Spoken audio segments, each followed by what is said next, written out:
I am talking to people more and more about how to secure their funds, how to build wallets properly. My friend lost this money, back and forth all the time. What do I do? This says that.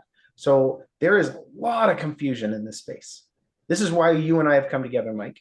A lot of confusion in the new blockchain crypto space. Why is this happening? What do you think? Yeah. So the defining the purpose, I think, is usually the first thing people need to do. So if people realize that the dollar is unstable and that it's being devalued every day, then people will start to look for something that keeps its value and that it keeps its promises. And the way people value the dollar right now, it's because the full faith and trust of the government. There's nothing backing it, right? There's no gold, there's no nothing. And at the end of the day, when I ask people, do you have full faith and trust in the government? And nobody has ever told me, yeah, I got full faith and trust in the government.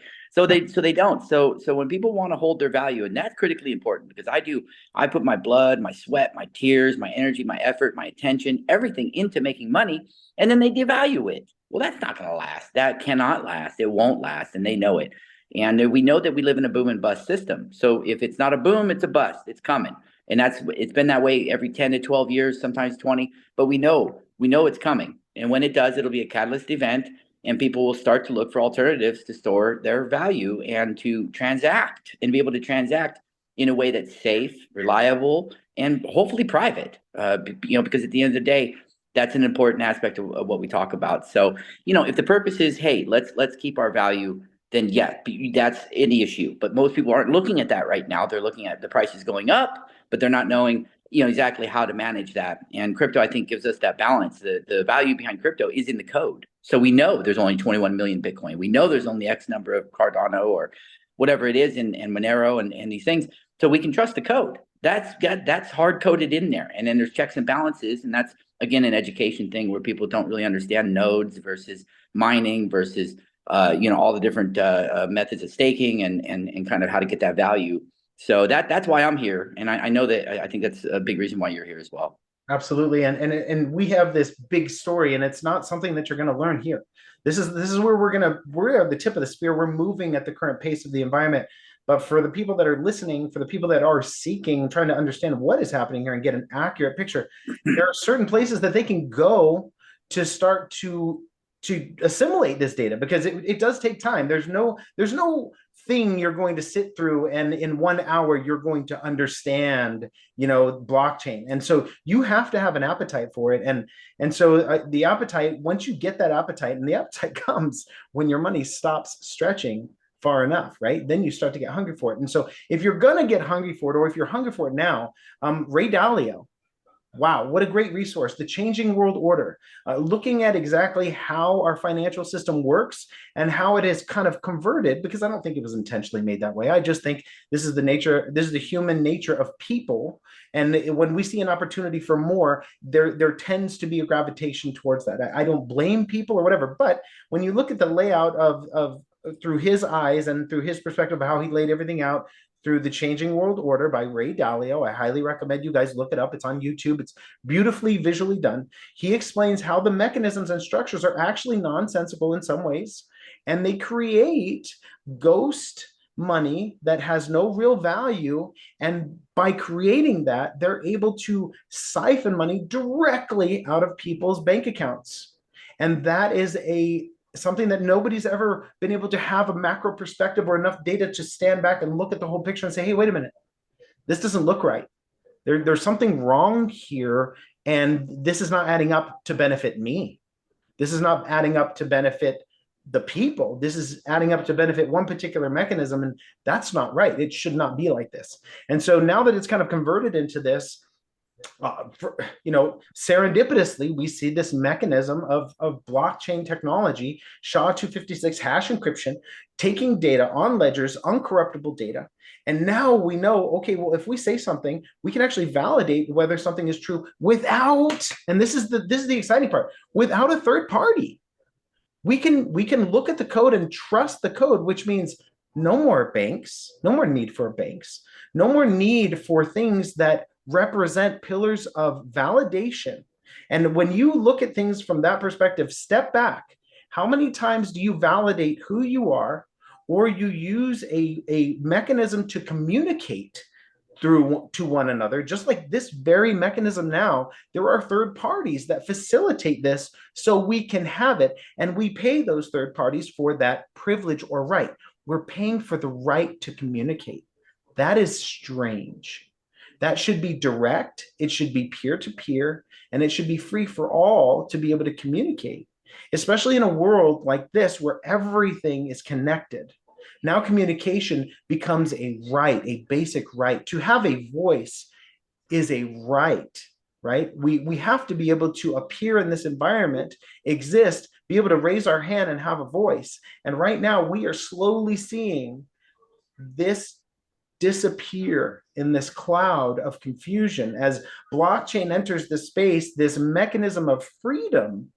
Now we're seeing hundreds, thousands, tens of thousands other blockchains coming, masking the path for liberty and truth. They're hiding other networks that provide true value. And most of these networks, and I say most because some really have great heart and they really have good intention, but most are grab bag type situations where people are going to take that money and run because they're centrally controlled, or maybe their idea hasn't been well thought out, or maybe they're going to run out of money because they didn't think of how blockchain evolution works and the needs that they have to sustain themselves over bear markets and certain times. These things, if they're not thought through, they're going to end up turning into scams, whether they intended it to be or not. And so how do we get into the space safely, right? We've learned, okay, we've kind of figured out, right now, factually, these are facts, this is not opinion. The American dollar is being devalued. You can check the debt clock, you can say whatever you want, but numbers don't lie. And the debt clock shows that we are approaching $1 trillion in debt every 100 days, and it's accelerating. So if we're $1 trillion in debt every 100 days, that means in 3 years, that's 3 more trillion. We're approaching close to 40 trillion. It's going to get exponentially faster. Not my opinion. These are numbers. This is fact. And history has shown it happen before. So if we know that the money is being devalued and you're holding it and you're working for it and you're saving it because someday you don't want to work, because work sucks. Let's be honest. If you're not certain jobs just suck, and we have to do them because we need to make a living, and that's all there is to it. If we're working hard to save this money so we can stop working, then why are we holding an asset that's being devalued at an exponential rate and thinking that that asset is going to retire us in the future? That is illogical. Yeah. Yeah, that is James. Boy, you said a mouthful, didn't you? I and did. I bet you can keep going. I bet you can keep going. And I can go forever. Interrupt you. It's just important that people understand just the key elements here, because you're getting into some nuance and detail that people may kind of. The primary thing that I think is important for people to remember is that this is an important part of freedom, what we're doing here. And freedom is an important part of progress and innovation. And when you limit freedom, you limit progress. And so this is kind of the important key to why it's important to me. It's important to everyone. The other thing is, if you can't speak freely, then you're simply not free. And at the end of the day, we need censorship-resistant tools to make sure that we can continue to live in a world where we can speak freely without retribution. A lot of countries, you can't do that. Even in this country, you're going to end up getting backlash. The other point you made, which is really critical and important, I'm just giving the bullet points here, people. We're removing central points of failure. And typically that has to do with intermediaries. And so what crypto does is it disintermediates. So it takes out that middleman, whether you're talking real estate with escrow, that's unnecessary anymore. Or whether you're talking about a bank. Yeah, Visa and these intermediaries, what they do is they just steal from people essentially, and we just can't have it. We don't need it, and that's why crypto is so valuable to me. Just those 3 elements there are the critical ones. Now, obviously, people need to get educated. So this is a big objective of ours, is to make sure that if there is someone new that's listening that wants to learn more about crypto, you're in the right place. We're good people, and we're going to guide you. We got a knowledgeable and friendly circle of people here that are keeping everyone educated and keeping up with the new technology. This is what's going to make the difference between, having that 9-to-5 job and it not being able to feed you or keep a roof over your head. That's the difference. Where crypto, can potentially do that. And so I think even merchants are starting to take crypto. We have car dealerships that they sell 5-10% of their cars in Bitcoin, and Real people are estate's more willing looking to at it. spend crypto. So yeah, so the people who have crypto are more willing to spend it. So we'll be working with merchants as well. And so if you're a small business or even a big business, and you want to learn more about that, I think we're going to be in a position to help you out with that. I know, James, you work with people to help them understand wallets and staking and things like that. And so if you want to expand a little bit on that, I'd love to hear that. Yeah, so we've been in the space for quite a long time. My story starts with my brother giving me a call in 2012, talking to me about Bitcoin. And so we discovered what it was and figured it out, but we started pulling it apart. He was a developer. So I wasn't learning about crypto or blockchain from YouTube. I was learning it from the code level, one-on-one on the terminals, figuring out how the code locked, how transactions were sent, how to confirm, how it was safe, and how it couldn't be corrupted, how it couldn't be changed or altered without the permissions of the correct individuals. And so I said, this is really empowering, because whoever uses this, nobody has the power to change it except for the rightful owner. And so it became an interesting topic, and we started hypothesizing what would happen. And through that time of hypothesis and discovery, we focused on security. We focused on how could Bitcoin be broken? How could wallets be cracked into? How do you make a wallet without losing it? How do you reconstruct a wallet once it's been destroyed? What are the protocols that you need to follow to be durable? This is a new phrase that's going to be entering the space that people don't talk about. Are you durable? Could you tolerate a fire? Could you tolerate your phone being broken or your computers crashing or a flood and still have the correct protocols in place to build back your money or access to your money? A lot of people don't know about these things. They have their seed phrase on a piece of paper and they're like, I'm backed up, I'm good. Or they are not using crypto steals, or they're not using Trezors or ledgers, and they're typing their passwords on terminals, exposing them to man-in-the-middle attacks. A lot of people don't understand the rules. And so what we discovered over time was, and as we saw people fail, because you learn through failure, and we've watched many people lose money. And so we've devised a set of concepts and protocols to follow that up until this point will keep you durable. Traps that you won't fall for because they've already been fallen for, and we're going to tell you about them. Ways to store your seed phrase so that it's more than just on a piece of paper. It becomes more durable and can persist over time. Even if you die, there will be ways for your family members to figure out and erect these funds so this can pass over your family bank. Like, these are really empowering things. And if everybody knows about them, guess what? Now we can make change. Now we can claim our voice. Now we can do what is right and hold our own value and not let institutions direct where our money flow goes. We choose where the money goes when we start to self-custody. We choose if the roads get paved or the schools get funded. We don't just put it in a pool and hope that we elect the proper official and it gets done. We can start to use this technology to allot for these funds to do the things that the people need. And I really think it is overdue. And it starts with self-custody, learning about money and learning about our civic responsibilities and using them. And so this next generation coming out has a wonderful opportunity. It is a wonderful opportunity to learn about how to truly be a voice in the new global economy. And it starts right here. It starts with us, Mike. Yeah. Well, I couldn't agree more. The innovations won't stop coming, and so if we're not keeping up with them, if you're not keeping up with them, then you will be left behind. You Correct. will. This is a new era and a new way of thinking, and I think you brought up one of the most important points that is really difficult for people to comprehend, which is we're valuing everything in a dollar, and we even value Bitcoin in the dollar, and that to me is a huge mistake It is. because yeah, the dollar itself is not stable, It's and it's habit. not it's It's bad it is habit. habit, but it's a sea change in the way you look at things. It's a perspective change. If we keep valuing Bitcoin in dollars, that's going to be a mistake. So I like to value Bitcoin in against Monero and against Litecoin. I know you like to value Cardano against other crypto. And at the end of the day, though, I think that's the big change that people are going to have to look at and say, okay, wow, I can get like 4 Monero for my 60 Cardano, and I need that because I want to make this transaction. And Right. whatever the case is, we got to start thinking about the new financial revolution that's happening, and it is a revolution. It I is think a you mentioned that. revolution. Yeah, and 100%.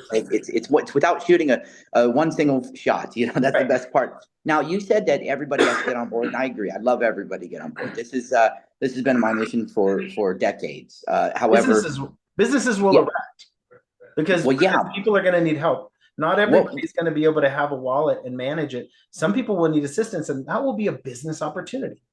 well, So, sure. I mean, there's tons of opportunity here. oh Yeah, yeah, if it's the once you're land of opportunity. educated, yeah, it really, really is. And Web3 is also still developing, and that's something that we need to be a part of because I witnessed the internet get built, and I talked to Hal Finney in the early '90s at a DEF CON conference, and he helped develop PGP with Phil Zimmerman, pretty good privacy, and we talked about how do we get more people involved? Because at the end of the day, yeah, having more people involved is going to help the whole situation. If I'm the only one that's private, then it's not really too private.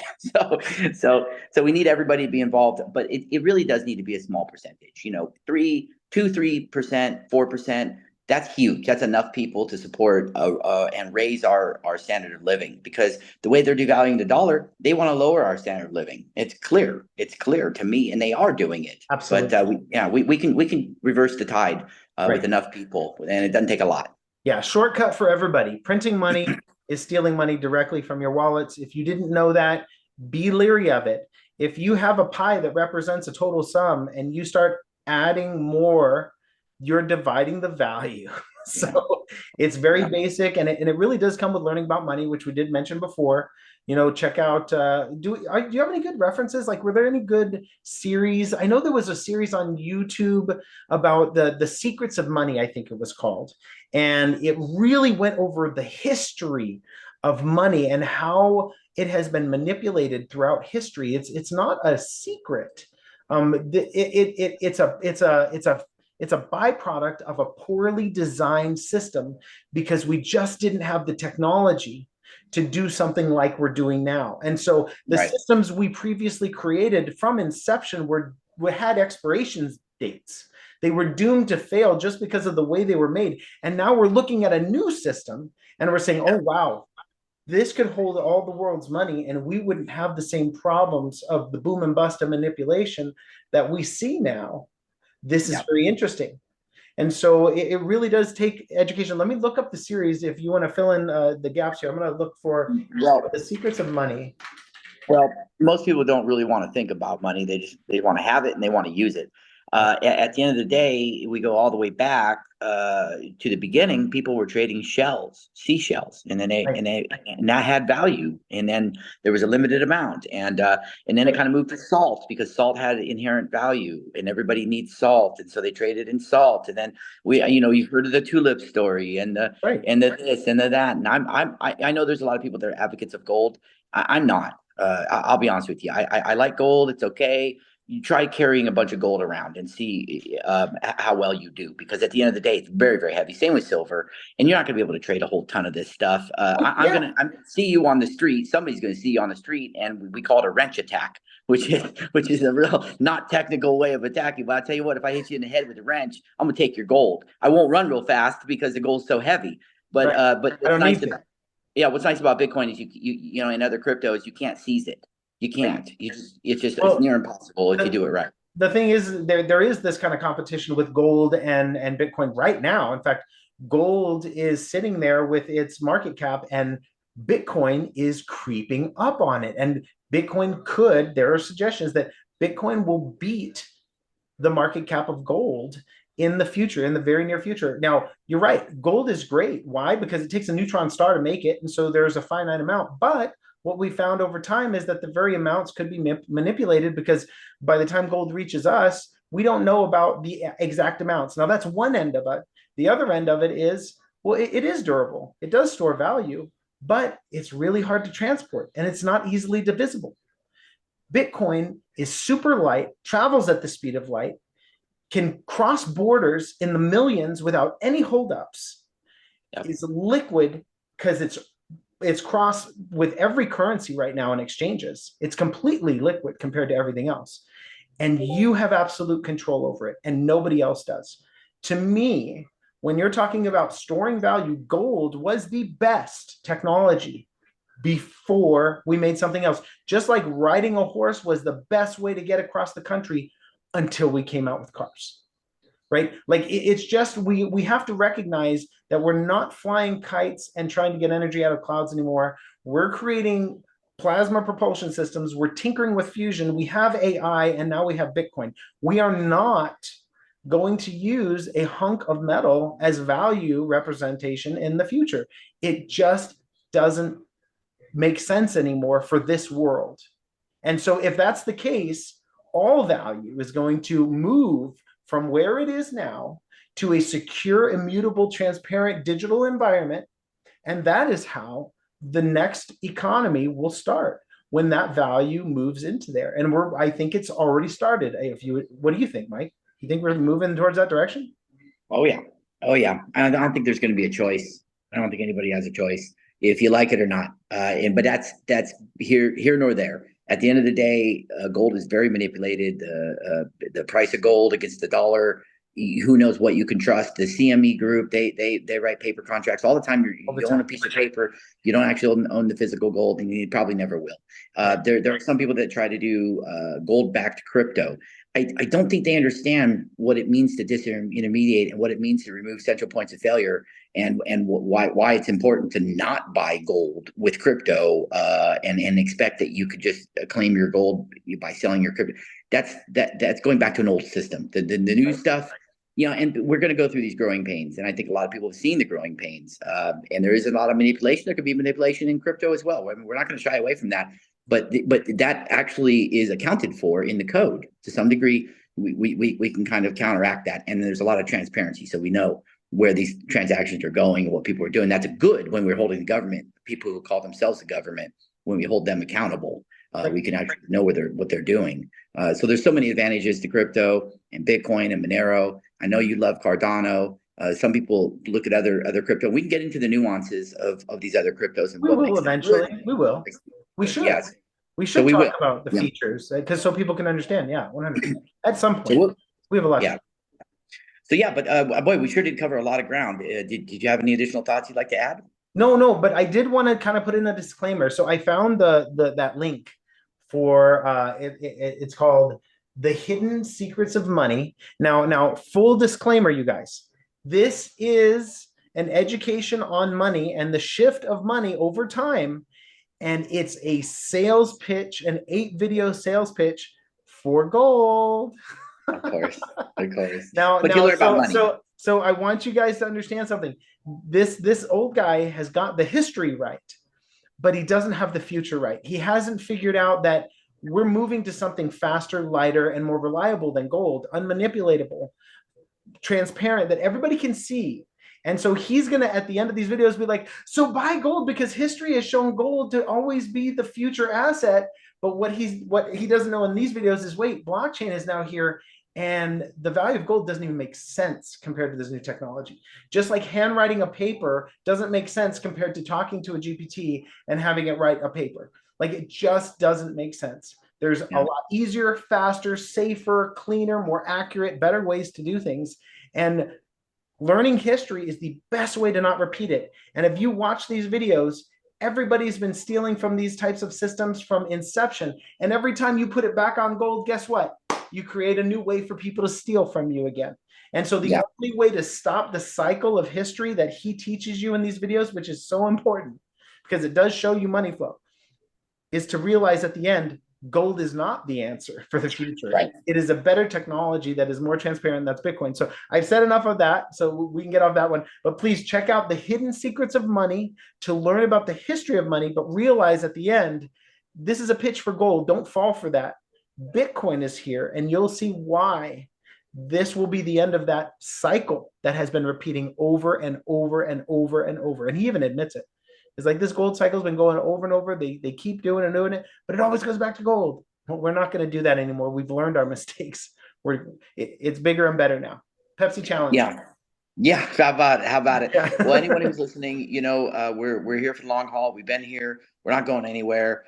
So please reach out, follow us on our socials, and if you have questions, we love questions because that's how we know what people need. If you have a question, there's probably 10,000 other people that have the same question, and so just reach out, ask us. You know, Yep. we're not going anywhere. And of course, we're here in Vegas. I'm here in Vegas. I I'm here do. in Vegas. Yep. Yep, I host meetups, two every month. We host Web3 Wednesdays, the first Wednesday of every month. Come see us. Nothing will ever replace the in-person events that we Love do, that. and networking and things like that. And so we do presentations, we have workshops, we have pitch decks or pitch days, and we do movie premieres and screenings, and all kinds of great things to help educate people out here in Vegas. And so many people come to Vegas, and so if you're coming to Vegas, look us up. We'd love to hear from you. You can find all the events that I do on informempower.com. We're informing and empowering people really to empower themselves, and that's the whole goal, self-ownership. And so I'll leave it there, informempower.com, and hope to hear from everyone. Yep. And then also, I co-host an event called Tech Alley. We're doing basically the same stuff. We're teaching people about technology, how it works, how to use it. It's all about business and entrepreneurship. We're sponsored by the city and Cox, and we've got a lot of great support. And our volume is increasing, quite a bit now. We're filling those rooms. We're filling those theaters. Come down to those classes. They're the third Saturday of every single month. We are consistent here in Las Vegas. We're in the Arts District. Check out Tech Alley. And you can also go to my website, cardenomint.com, if you're interested in learning how to properly follow the protocols to build safe and secure wallets and to make yourself durable in the future. Go to Cardano Mint, and my schedule's there. You book a session with me, and we can talk about your needs and see if we can help you out. Sounds great. Sounds great. I just want to thank everyone for watching and listening, and thank you for your time today, James. And we'll have a lot more episodes and a lot more to talk about. So definitely keep following us and stay in touch. All right, Mike. Thank you. Appreciate your time, buddy. James, you bet.